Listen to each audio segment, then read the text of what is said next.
ഒരു വീട്ടിൽ ഏതൊക്കെ ഭാഗത്ത് വെള്ളം വരാം എന്നുള്ളൊരു കണക്കാണ് ഇന്ന് ഞാൻ നിങ്ങളുമായിട്ട് ഷെയർ ചെയ്യുന്നത്. ഭാരതത്തിന്റെ വാസ്തുപ്രകാരം നമുക്ക് ഓരോ ദിക്കുകളും എങ്ങനെയാണ് നമുക്ക് ഉപയോഗപ്രദമായ രീതിയിൽ ചെയ്യേണ്ടത് എന്നൊരു കണക്ക് പറയുന്നുണ്ട്. അതുപോലെ തന്നെ ചൈനീസ് വാസ്തുകലായ ഫെങ്ഷുയിലും അതിനെപ്പറ്റി വ്യക്തമായിട്ടുള്ള കാര്യങ്ങൾ പറയുന്നുണ്ട്. അപ്പം ഓരോന്നിനും ഓരോ സ്ഥാനമുണ്ട്. അത് സ്ഥാനം മാറി ഇരുന്ന് കഴിഞ്ഞാൽ ഗുണത്തേക്കാളേറെ ദോഷങ്ങൾ ഉണ്ടാവും. അപ്പം നമുക്ക് ആദ്യം ജലം ഏതൊക്കെ ഭാഗത്ത് വരാം എന്നുള്ളത് നോക്കാം.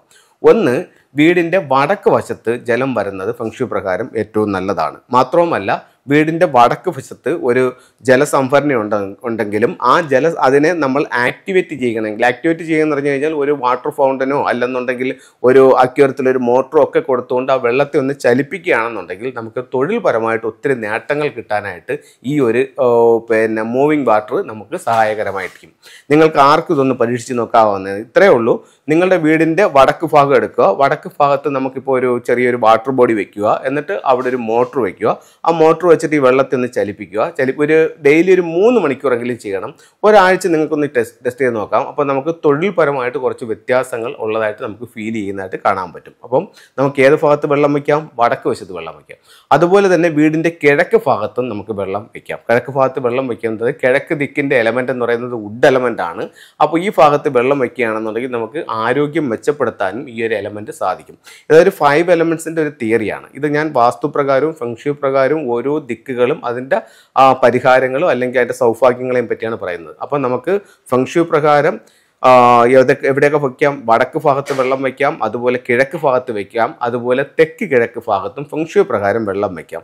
പക്ഷേ നമ്മുടെ ഭാരതത്തിൻ്റെ വാസ്തുപ്രകാരം നമുക്ക് തെക്ക് കിഴക്ക് ഭാഗം അഗ്നികോണായിട്ടാണ് കണക്കാക്കുന്നത്.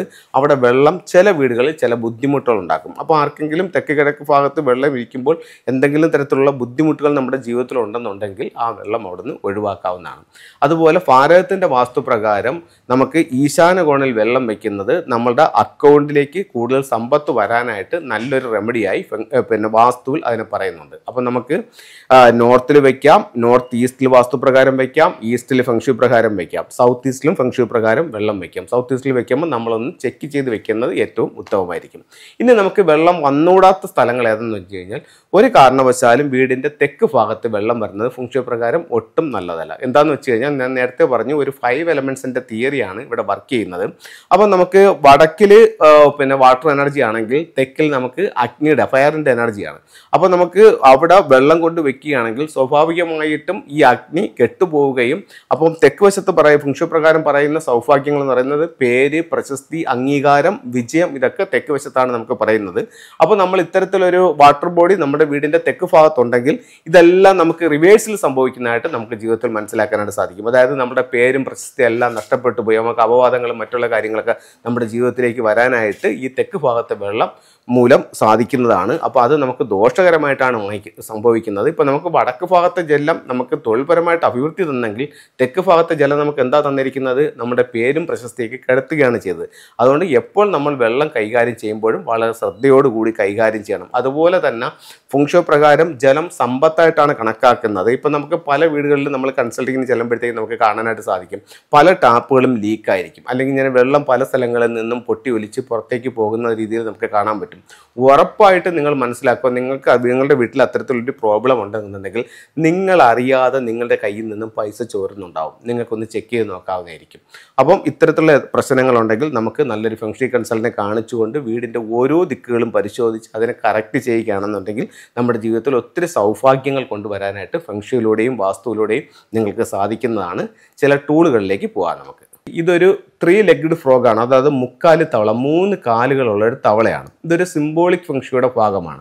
ഇത് നമ്മുടെ പ്രധാന ഡോറിൽ നിന്നും ഡോറിൻ്റെ ലെഫ്റ്റിലോ റൈറ്റിലോ ഫ്ലോറിൽ വെച്ചിട്ട് വീടിനുള്ളിലേക്ക് നോക്കിയിരിക്കുകയാണെന്നുണ്ടെങ്കിൽ നമ്മളിലേക്ക് സമ്പത്ത് കൊണ്ടുവരാനായിട്ട് നല്ലൊരു ടൂളായിട്ട് ഈ 3 ലെഗ്ഡ് ഫ്രോഗിനെ ഫെങ്ഷുവിൽ കണക്കാക്കുന്നുണ്ട്.